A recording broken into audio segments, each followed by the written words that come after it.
এটা কি বানিয়েছো? এটা স্যার মানে ভার্বের ফর্মগুলো যাতে খুব সহজে মনে রাখা যায় সেই জন্য এটা বানিয়েছি। এটা কি মডেল? হ্যাঁ। ইংলিশের মডেল? হ্যাঁ। কিরকম করে দেখাচ্ছ প্রথম ভার্বের, বোঝাও আমাকে। আচ্ছা, তখন ভার্ব ওয়ানে যদি কাট থাকে তো V2 অর্থাৎ পাস্টেও কাট হবে আপনার। আর আপনার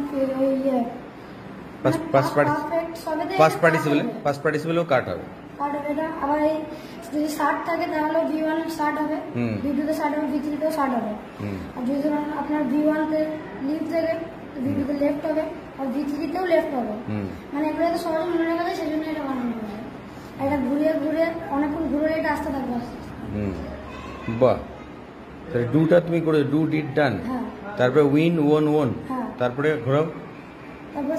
সো হ্যাঁ, এবারে ওখান থেকে আছে, আগে থেকে চলে। কতগুলো ভার্ব তুমি করেছো এখানে? 30টার মতো আছে।